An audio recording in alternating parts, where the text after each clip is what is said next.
Idi Amin's coup d'etat was one of the most significant and tumultuous times in Uganda and also in my family. Slowly but surely, Idi Amin started killing many of the cabinet members. My father was driving and my mother was crying, without end. You're at a very vulnerable age, Yes. 10, 11, 12 years 12, old. yeah. And now you land in another country. Yes. I remember my 12th birthday in Dar es Salaam, and even then my parents saying that we are still not going to go back. And that is actually where Idi Amin tracked us down.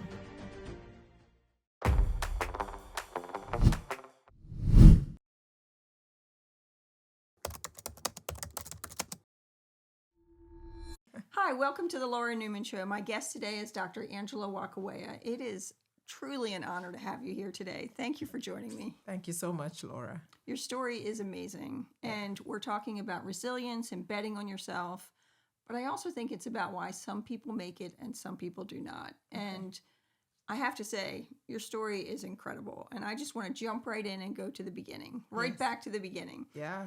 So you started out in Uganda. You were one of 7 children? Yes, I was. I was one of 7 children. I am the only girl, and I was the second born and 6 brothers.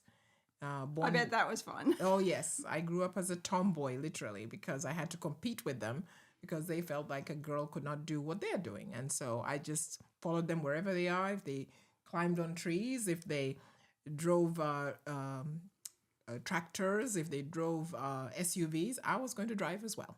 I absolutely love that because I was a tomboy too. Yeah. I don't know if we use that term anymore, but I Yes. personally think it perfectly describes how I was as a child. Yes. I was too. wearing my brother's clothes. I was doing everything they were doing. I mean, in our family, we had hand-me-downs. So. That I was not doing. I was definitely wearing dresses because You were? Yes, because I was the apple of my father's eye, in terms of being the only girl, and I really treasured that he cared for me deeply and, interesting enough, treated me differently.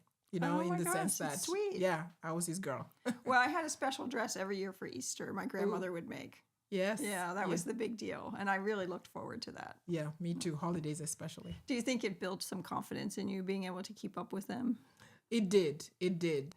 As I grew up in a male-dominated world as well as a what we call in Uganda a paternalistic society where boys and men are more valued than women. And so it gave me confidence that, first of all, my father gave me that confidence that I can do what anybody else can do, especially, my brothers. And then also growing up with brothers gave me that confidence that what they can do, I can also try and do. Some things, of course, because of our different strengths and all that, I wouldn't be able to do, but I was grateful for that upbringing. So what was it like in Uganda during those early days? There was a transition, Yes. which we're going to talk about, but what was it like in the early days? It was beautiful. It was idyllic because I grew up in a middle class, well-to-do family. My father was a civil servant in the Ministry of Finance, and he was one of the initially educated Ugandans during the colonial period. The United Kingdom, Britain was the colonial power in Uganda. And so he went to school in some of the first Christian mission schools. And so very few people were educated at that time.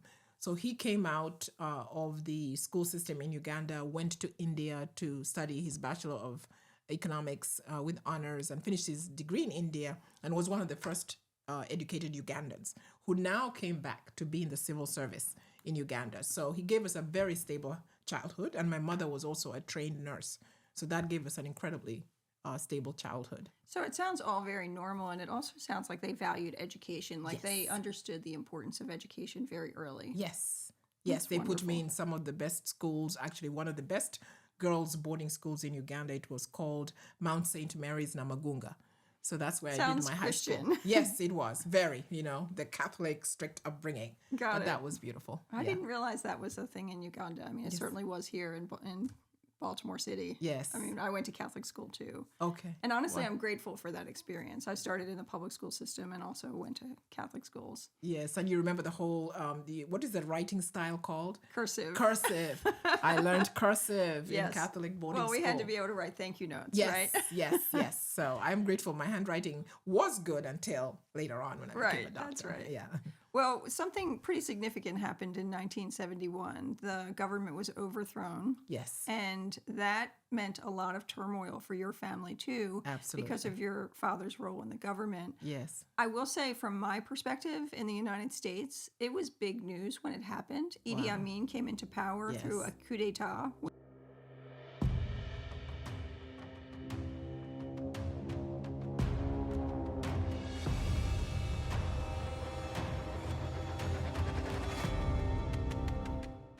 I have an older brother. He's 4 years older than I am. Yes. He was kind of obsessed and maybe interested, borderline obsessed, with this transition and that someone could have that much power and make decisions about the population in their country. Can you share what that was like for your family? Yes.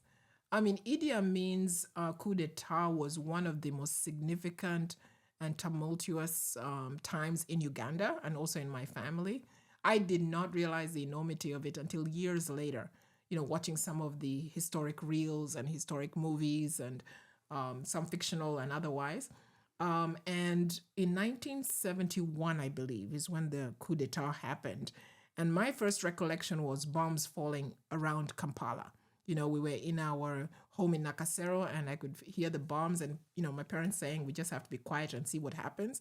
And then seeing on the TV and radio the announcement that Idi Amin is now in power.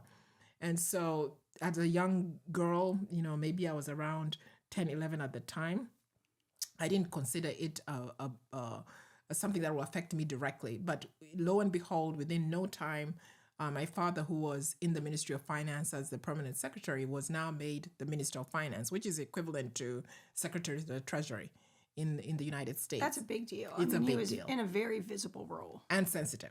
Yes, of course. Incredibly sensitive. Yes, and one of the reasons that Idi Amin came into power is that there was this allegation that he was misappropriating funds. Yes. Which puts your father in an even more vulnerable position. Correct. And so, but my father was a devoted civil servant, always wanted to serve. And I think that is also where I get my community service and public service from him, not only watching him, but just in terms of within his calculus that it's important to serve the community. And so the first 5 years that Idi Amin was in power, my father was the Minister of Finance. But lo and behold, within about 5 years, things started deteriorating in Uganda. So that would be 71 to 76. So yes, he 76, stayed 75. in the government for a while. Yes. He was one of the longest serving ministers or the cabinet members.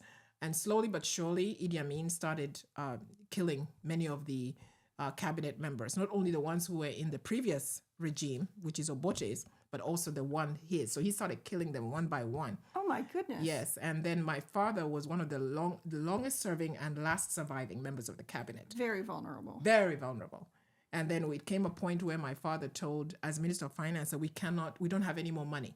And Idi Amin said to him, well, go ahead and print more money. And he was like, I can't do that. It's just, that's not the way you run a government. So that put him in a very vulnerable position. It reached a point where my mother, realizing what was happening in the country, said to him that we need to leave. And my father was reluctant. He was very devoted to his work. But my mother put us in a vehicle, left everything behind as is so that the government wouldn't know that we're leaving, drove all the way to the border with Kenya, drove us across the border, and we reached Nairobi and met my father, who had pretended to go by air for a meeting. And so he went through an airplane and reached Nairobi, and that's where they met. And I just remember they were in hush-hush tones and talking with the family that was in Nairobi. And there were no cell phones then. No cell phones, No way to communicate. No way to communicate. So they had to develop or hatch this plan ahead of time, and everything had to go flawlessly, or there might be a disconnect. I don't even think there was a plan. You see, it was almost like, we need to leave. I'm going this way, and I'll meet you in Nairobi, So you're living your normal life, and then all of a sudden your mom puts you in the car and says, we're heading on a trip. We're just going on a trip. Yes. She said, we're going on a trip. We're going to look for a school for you in Nairobi.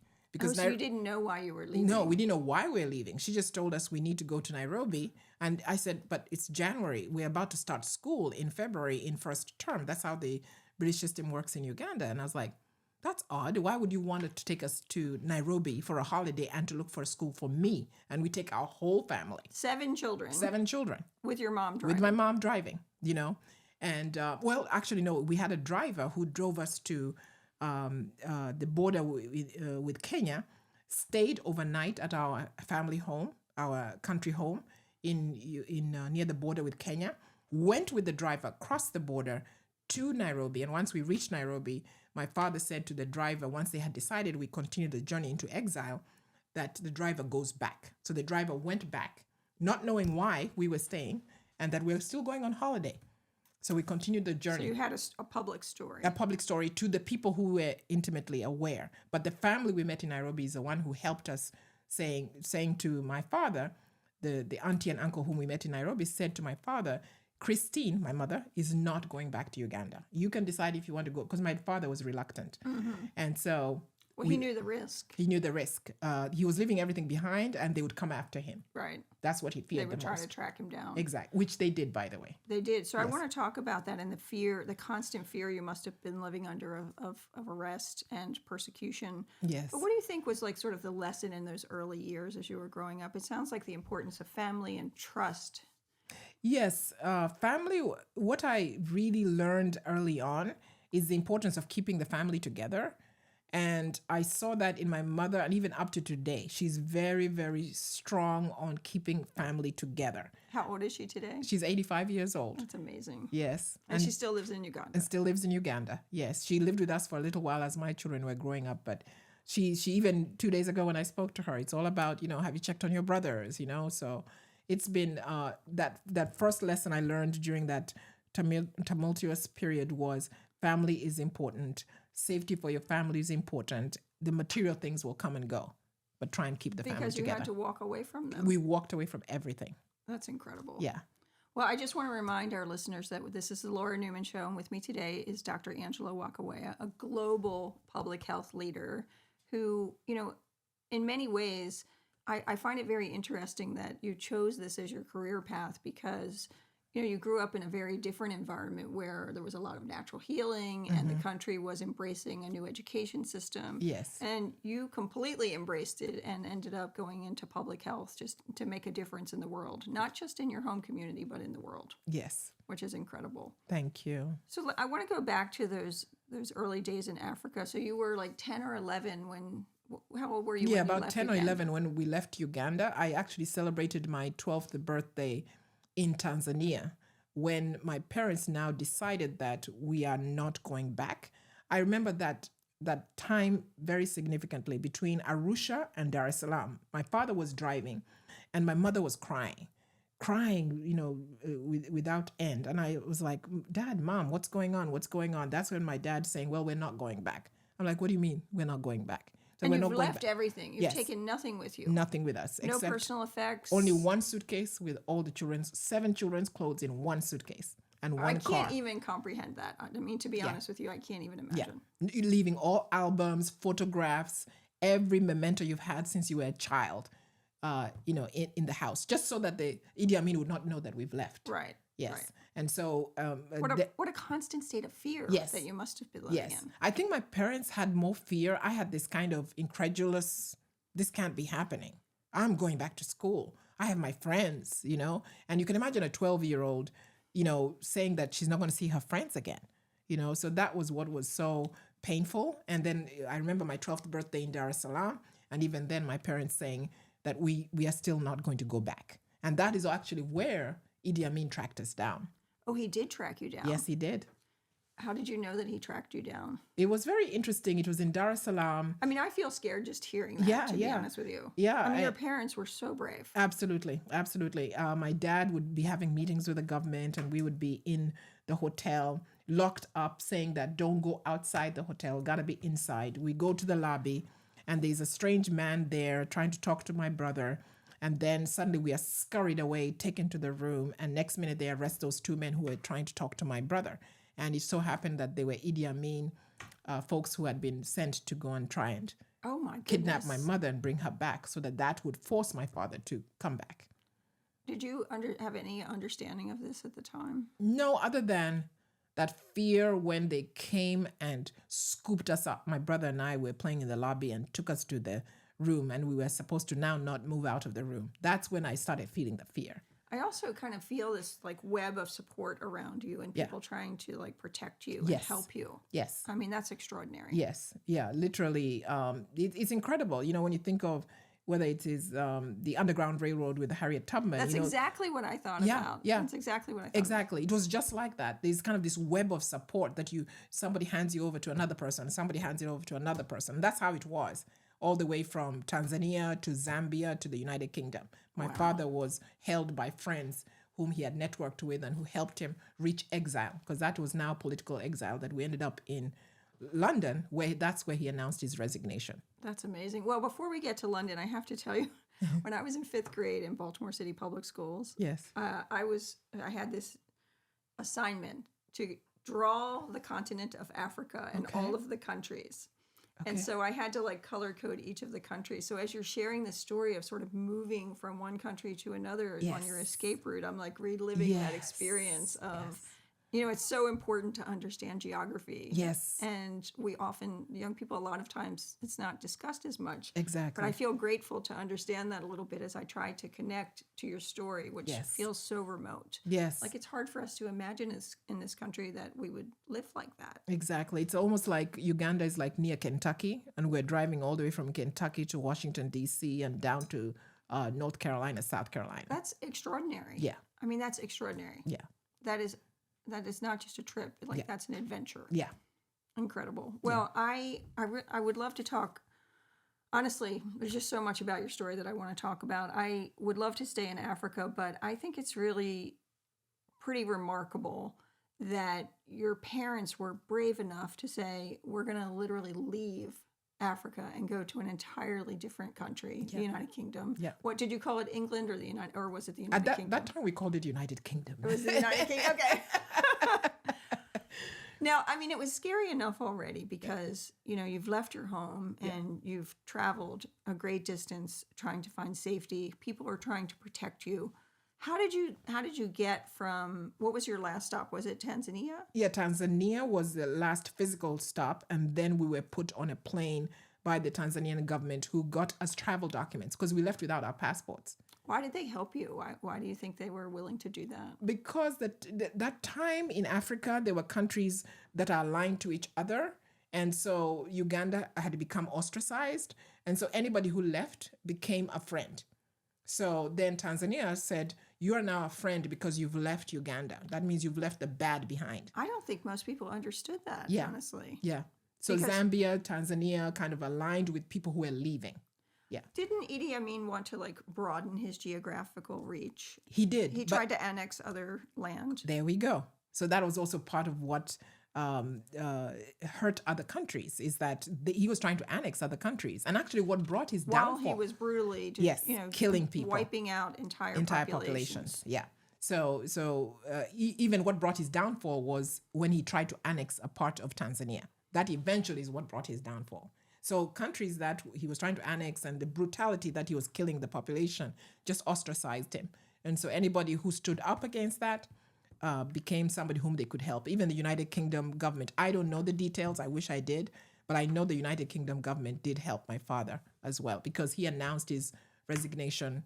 After we left Tanzania, we flew to Zambia, stopped by and saw some friends of his network, and then we flew to London. And I will never forget, we arrived in London. I'll never forget that little dress I was wearing. Didn't even have a sweater. And this is like February in London at Heathrow. It's freezing. Yes. And we're wearing a sweater, a small, tiny little sweater.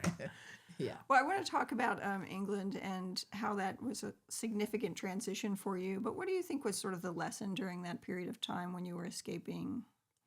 Trust. And community support. Yeah. Trust your family. Trust your father and mother. I had the most loving parents who, even when they were going through all that turmoil, was almost saying, trust me, trust us. We are going to take care of you. They never said it, because as African parents, they usually would not in those days kind of first tell you what's going on, but as time has gone on as a parent myself now, I feel that I have to give that kind of feeling of trust among my children and among my family, that I've got your back, I'll always be with you, and I'll take care of you as best I can. Because look, we could have been kidnapped, in that lobby, but other people were looking out for us. and saw that, and then were able to deter. So it's trusting your parents, but it's also trusting the people that they trust. Yes, yes, Yeah, that's yes. amazing. Yeah. And even the people who helped, the person who, I can't remember his name, but it was a British guy who met us at the airport and brought us heavier sweaters and coats, you know. Look at that. How did his family? Who was parents. that guy? Like, where did he come from? Through my father's networks. I just remember he was a Caucasian gentleman with white hair, met us at the airport, and he brought us warm clothes because here were kids coming on a plane with and I remember the plane was freezing because we didn't have warm clothes. I was literally wearing a sundress, and a summer sweater, and so I wish I knew his name. I wish I knew whether he was still alive. Well, and I to hope just he say sees thank you. this show someday so that he I hope knows so. the impact that he had in your life, which is extraordinary. Exactly. So you've left this life of predictability and stability, and now you've been on this adventure. Yep. You've had to trust in the process. Yes. You're at a very vulnerable age, Yes. 10, 11, 12 years 12, old. yep. And now you land in another country. Yes. Now. That you know nothing about. Now, I did ask you earlier if you spoke English already, and you said in Uganda that the primary language is English. Yeah, the official language is English, and the language of instruction in school is English. And we have 36 languages in Uganda. 36? 36. The large ethnic languages. Are and you then talking there's about small dialects or languages? Dialects are even more. I can't even imagine Yeah, that. yeah. How They're do about people communicate? Exactly. Luganda is the language, or the commercial language, the one that is in shops and in the marketplace. Swahili was also spoken, but in Uganda, Kenya, and Tanzania, which I speak right now, Luganda, Lugisu, and English. I used to speak Swahili, but it's slowly 4 or 5 languages. Yes, yeah, 4 languages, and I tried my hand at German, and on my time also. I with would be French. very impressed by that because that's like they're very different languages. Very livid, yeah. So we were able to communicate with each other in English. Are some of those languages though like in Portugal, whereas Portuguese is similar to Spanish? Yes, they have the same root language. So anything that starts with L, Luganda, Lugisu, Lunyankole, Lumasaba, all of them have Bantu root. And then in the north is Nilotic, and those are the languages of Langi, Japadola. So those are the Nilotic languages. Why do you think there are so many languages? I don't know, actually. That's a good question for ethnographers. Yeah, I wonder if it goes back to different tribes in hundreds of years ago had their own way of communicating. Yes, Right. yes. That's interesting. Just like animals have different ways of communicating, I think humans had to learn to communicate, and it is very much contextual and geographical and where you are, and how far you are from each other. So do you use more the click, or do you use more the down in your throat? So I think that's how many languages came up. But I was grateful for, the fact that my parents encouraged us to speak English, both at home and went to schools that spoke English well, which helped me when I now reached England, because that's also where I went to boarding school in Did you England think for the that first was your time. new home? Yes. When you arrived in England, did you think we're staying here forever? Yes. I came to that realization that I'm staying forever. And then to make matters more complicated, my parents put me in boarding school and then left for the United States. Had you been in boarding school before? Yes, in Uganda. So you were I familiar knew with boarding the school. concept. Yes. But my parents not being within driving distance to me, that was new. Yeah. Because I was in a boarding school in a foreign land. I think I might have been the only Black girl in the school. I was going to ask, are you the only person in that school who looked like you? I think so, if I recall. I mean, it was such a long time ago. I do remember there were some girls from Vietnam because the Vietnam War was going on. And so there were some kids who were exiles also from Vietnam. Mm-hmm. So I remember there was a Vietnamese British girl who I became friends with. Did you feel special or different in the boarding school? Because, my daughter was in boarding school in 9th grade around the same age. Yes. And they brought some girls from Afghanistan to the boarding school, and they were very protected. Their identities were protected because they didn't want anyone to track where they were. Yes. And I just remember the school being very focused on how do we protect and take care of these girls. Did you feel that? Yes. I felt protected at the school because the school was informed of my father's situation. And so, in that sense, yes, I felt safe at the school. It was a boarding school. It was in Sunningdale, Berkshire. I remember that address. That sounds very British. Very British. Hurst Lodge, Sunningdale, Berkshire. Sounds lovely. Yeah. So beautiful school, beautiful grounds, swimming pool, middle upper class kind of school where most kids were okay. We're doing very well. But I do remember a traumatic incident at the school where I actually drowned. I drowned because Like you stopped breathing. I stopped breathing underwater because everybody knows how to swim, most kids in Britain. But in Uganda, we just go splash around in the pool, that kind of thing. So I didn't quite know how to swim. So swimming wasn't a thing in Uganda. Yes, but everybody thought I could swim. So they just assumed. Assumed I could swim. So we get into this race and I'm like busy, reluctant, standing on the side saying, I am not going to jump in. And my teacher said, no, go ahead. And then it's like from the deep end to the shallow. So I managed to get across from deep end to shallow. But so you were just bluffing it in I the was shallow bluffing end. it. But it was from deep to yeah. But I got to the shallow end. Then she said, go back in. I'm like, so jump in. And you don't want to say no. I don't want to say no. Now from shallow to deep, you get tired at the end. So in the deep end, I drowned. And she had to jump in and save me. With and all do of her CPR. clothes on. Yes. With all her clothes on and her watch. How far down were you? I can't remember. I just remember it was something white, kind of a hole at the top. And after that, I blacked out. And the next thing I remember, I'm on the side and with the teacher pumping my chest. So she gave you CPR. She gave me CPR. She saved your life. She saved my life. Wow. Yes. That's incredible. She saved my life. And you remember it. I remember it very vividly. I was like, okay, I'm gone. I cannot swim. And I didn't tell them. Why did I not tell them? Was that your last thought? Yes, like, why did I not tell them? That's your last thought? Not, I love my mom and dad. No. Why didn't I tell them? I could not. Again, back to, what do you learn from these life lessons? It's like, I should have trusted them and told them that I can't swim. But I was like trying to fit in. You see, that was also the other thing is that I'm a foreigner. I'm in this new land. I'm trying to fit in. Yeah. And I don't want to show them that I'm less than them, And then there we go. I almost drowned. And then my father had to fly to the United States to come and thank the teacher. And I remember my gosh. I remember he offered to pay for her watch. And she was like, no. She was just so grateful I was alive. Well, it would have been bad for her too. Yes. She was a swimming teacher. Oh my gosh. Yeah. So I just love that experience though, and your self-reflection. And, Yeah. I know I did that because I wanted to fit in. Yeah. I was just trying to do what everyone else was doing. Yeah. I didn't want to stand out. Yeah. I wanted to be part of this community. But yes, exactly. And the lesson learned is, just share.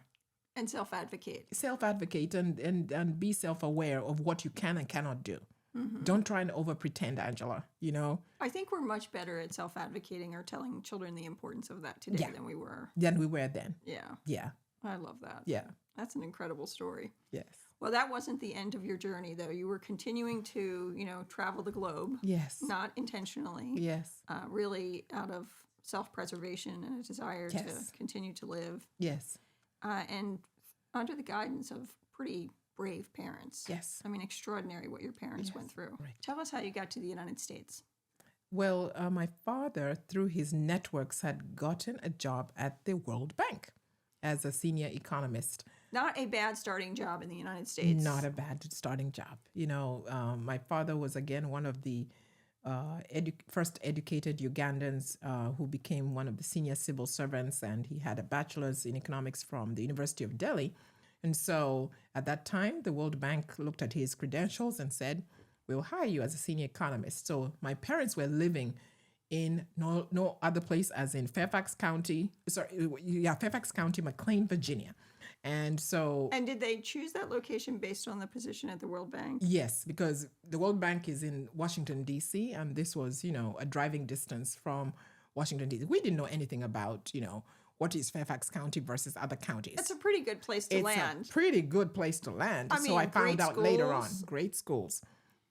And so after the drowning incident and being far away in boarding school, my parents decided we need to bring the children closer because not only I was in England, but my older brother and my two younger brothers. And so they had gone with the three youngest with them to Washington, D.C. So they brought us all over. And that's when I joined middle school and high school in Washington, D.C. area. Were you happy to I mean, I think on one hand, you'd be like, this is my new community now. I'm settled in this boarding school, but you want to be with your family, so you're happy to be reunited. But once again, you're going through this period of change. Exactly. And again, you're so unsettling. Yeah, you're a preteen, teenager. You make your friends. Like I said, this Vietnamese British girl, I can't remember her name, but she'd become my friend. And so here we move again. And so all of a sudden, that's also, I think, where my resilience was being built in terms of flexibility, adaptability. So here I was now in Washington, D.C., in a middle school, Catholic middle school, and now going through the motions of finishing up middle school and then going to high school again, being a minority and going through that in high school, a little bit of bullying, and trying to stay, below the radar so that people do not see you as other. Mm-hmm. So that was a huge part of my middle school and high school experience. Try and stay under the radar. And fit in. Did you look different than a lot of the kids in your school? Yes. Fairfax County, both the middle school that I was in and the high school, Langley High School, was predominantly Caucasian, and we were a few minority students. So definitely different accent because of my Ugandan accent. So I could stand out. You have a Ugandan accent. Now you have a British accent. And now you're coming to America. Exactly. So, so my goal was just fly under the radar, do well in school, which I was doing very well. I learned how to drive at Langley High School, and that was when I was 16, So those were good years, but still not fitting in, into that high school culture, people seeing that you're different and trying to bully you. But my goal was fly under the radar. It was. So did you feel at that point that there was more stability in your family, more stability at home? Were you feeling like this is our home now? Like, I know you felt that way before, but here you are again in a new environment, and your dad has a good job, and everyone's reunited. Did it feel like this is kind of where we're going to stay? It did. It felt very good, but then all of a sudden the trauma that my father had gone through started bubbling up. His performance at work wasn't doing well. He got depressed and had a very severe bout of depression. So that I could now note that though we were stable at home, my father wasn't doing well. And then after that... And you could feel that. I could feel that. And my mother was putting up a lot of the holding up of the family, holding up of the home. And that is also the time when my grandmother, my mother's mother, died. And then also, and my mother couldn't attend the funeral because we're living in exile. Of course. Yes. So I remember her being traumatized by that, seeing her crying when she got the news. And then my father... hearing, stories about home and people being killed. So that was very traumatic for my parents. And then eventually, Idi Amin got overthrown. Arriving in Nairobi and Dar es Salaam report that the Ugandan capital was rocked by explosions and gunfire yesterday. Uganda watchers the world over are suggesting that His Excellency, President for Life, Field Marshal Idi Amin, Dada, VC, conqueror of the British Empire, may finally have fallen victim to a coup attempt. Since Amin has refused permission for any journalists or independent observers to enter the country, the true whereabouts of the Field Marshal and the condition of his country remain a mystery. And that was, I remember, it was a joyous time. I remember my mother dancing, that, oh my goodness, Idi Amin has finally left. And then that's when they started saying, we're going to go back to Uganda. Oh my goodness. Like, that's incredible. Yes. And you're like, no. Okay, but first, what do you think was sort of the lesson during that phase of living in the United States? Adaptability. Adapt. Yes. Adapt, so Angela. True. I've really, some people use the term chameleon as a negative, but I take it as a positive. A chameleon is a creature that has adapted where if it goes and sits on a leaf, it'll turn green, like the leaf. When it goes on a purple flower, it will turn purple. So I had to become almost like a chameleon. Like I had to adapt in order to survive. So that's what stands out to me during that time. It was a period of stability. Absolutely. We're living in a beautiful 4-bedroom house in Shouse Village, like 1414 Claves Court. And you remember that? Yeah, I remember the address. I remember the Halloween, So that was like...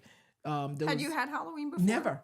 Never. This was First not an American culture. I'm like, okay, what is this? And we go, walking around the neighborhood, gathering sweets. I'm like, this is a pretty good... It's fun. Yeah, we get candy for free. You know, you've hit on one of the keys, I think, to resilience and betting on yourself and being successful at that.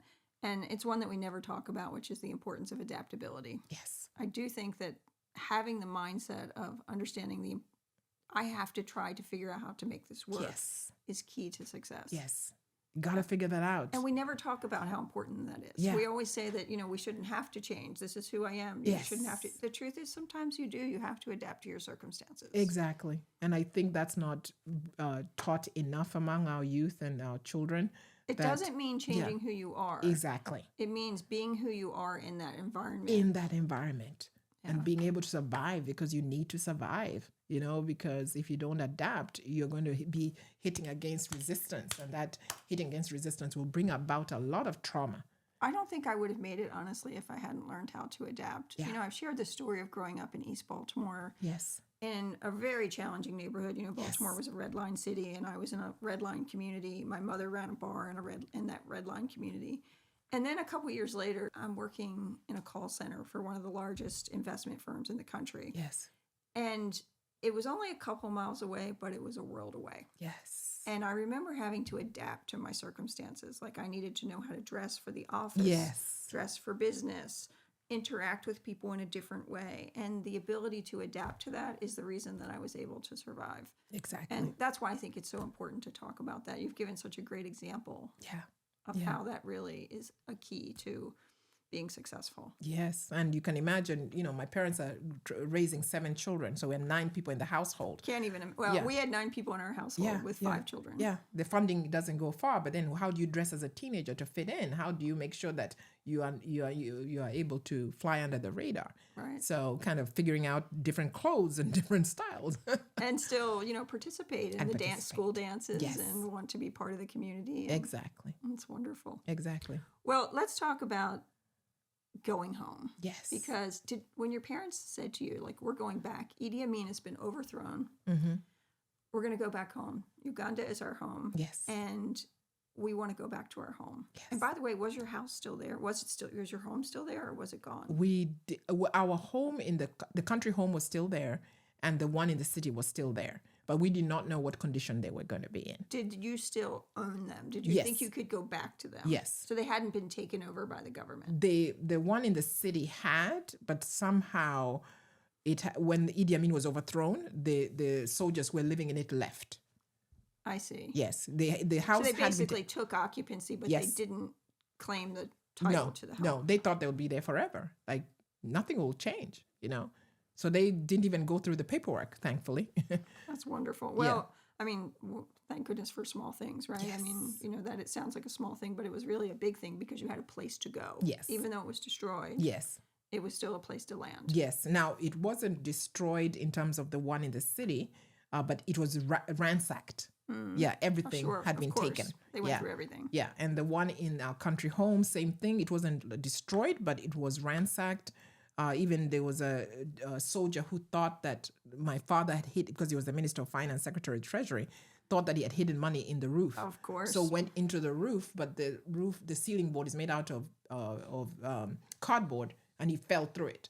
And that hole remained in that house for a long time, I remember. Wow. Yeah, he was looking for the money, but it wasn't there. Did you want to go back? No. You did not? Did not. United States had become my home. Virginia had become my home. Langley High. I had my best friend, Debbie, whom I have to track down. I just did not want to leave. And I even begged my parents, like, why don't you leave my brother, who was 18 at the time, so therefore an adult, so I thought. And then myself, who was 16, saying that, why don't you leave us 2 behind and go with the rest, the 5 young ones? And my mother said, no, again. Family. Keep the family together. Wow. So you went back. We all went back. Not fun. First of all, I got malaria, incredibly sick. I thought I was going to die. First time I got malaria, and not a good start. Not a good start. They put me I looked for a school in Kenya, in Tanzania, failed to get a school, in Kenya. And then they put me in a boarding school in Uganda, deep in the Lake Kyoga region, deep in the middle of Uganda, where there are pit latrines. Pit latrines. I'm used to flushing toilets. Oh my goodness. And you have to go to a pit latrine, and I'll never forget I the know stench. exactly what that looks like. Yeah. I saw that in Peru the first time, and I Yeah. was like, in Yeah. Cusco, Peru, I'll never forget. Exactly. And I was like, how does this work exactly? Exactly. What was that movie with the young Indian Slumdog Millionaire? I haven't seen that yet. You have to watch No, that. I There's a have to see scene it. in there I where was watching The King of Scotland. you did. I started it. I didn't get through the whole thing yet, but yes, it's amazing. Yeah, King of Scotland. I is very felt similar. nervous. The reason Yes. I didn't finish it is because I'm feeling nervous for the young character. I was Yes. like, is he going to live? Yes. I was mostly worried. Yes, I will Okay, not don't- spoil it. Okay, fair enough. Okay. So how did you decide to study medicine?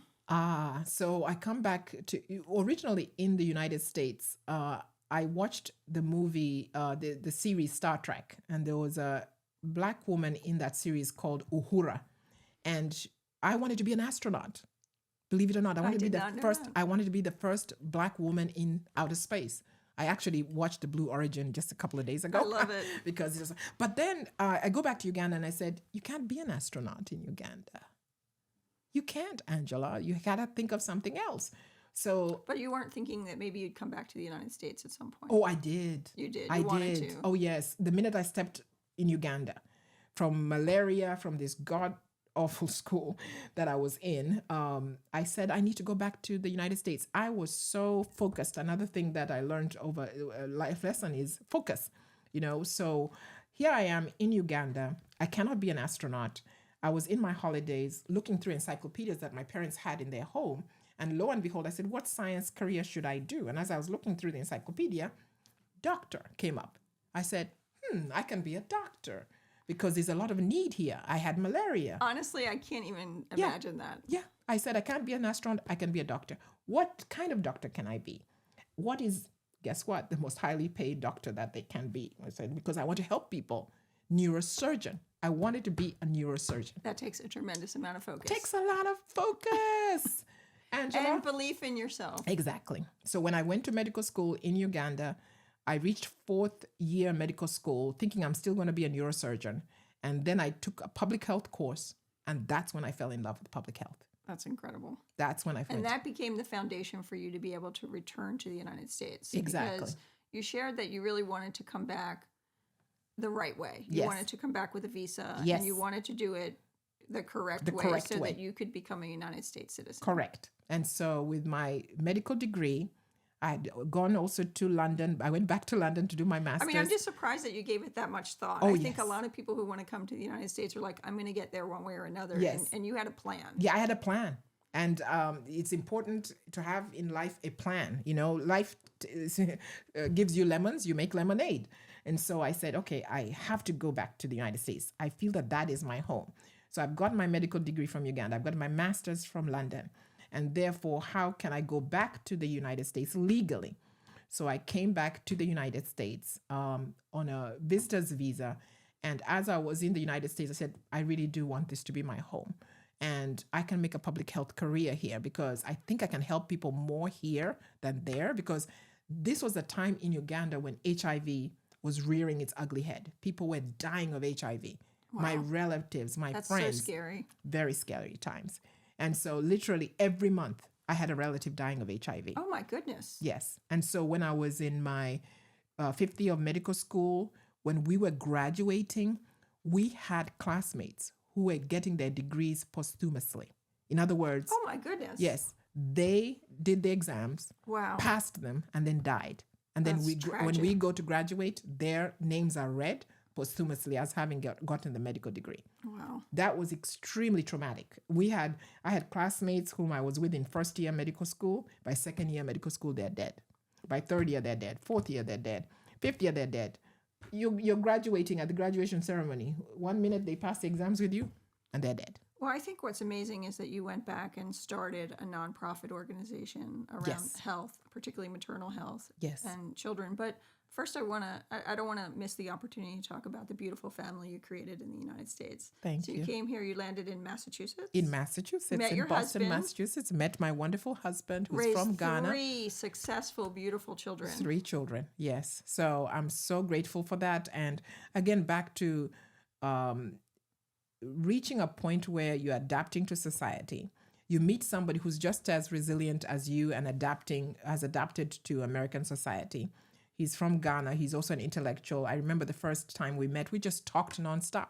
And I said, I think this is the man I'm going to marry, you know? I love Yes, that. yes. So, You know, I yeah. interviewed a guest recently who said that one of the reasons he was able to be so successful is because he had a great partner. Yes. His name's Tom Bizzuto, and his wife was very supportive, and they're now celebrating their 55th Yes. anniversary. Yes.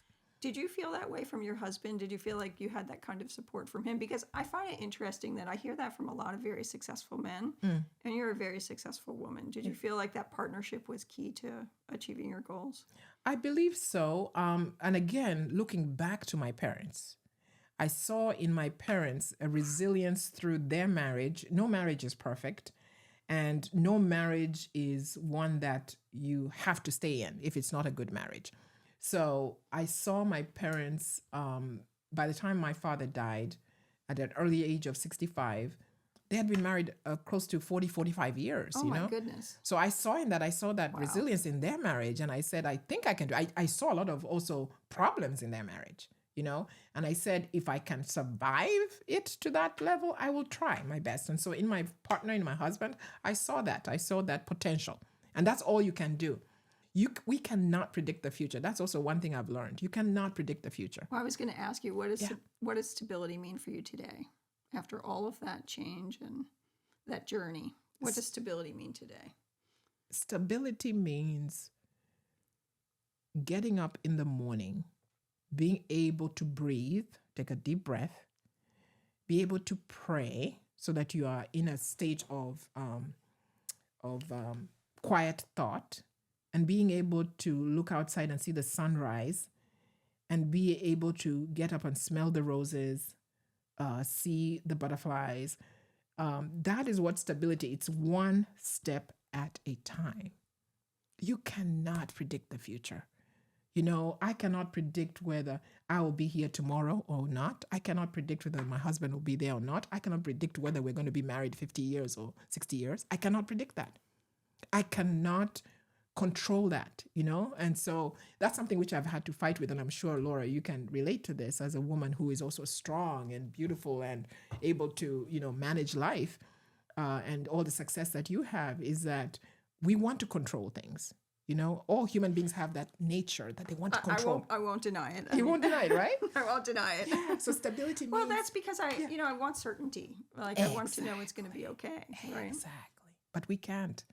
You know, stability is being able to, back to what you've always said, is to believe in yourself that I can do this, I can get through this, and I can do the little that is in front of me that I can control.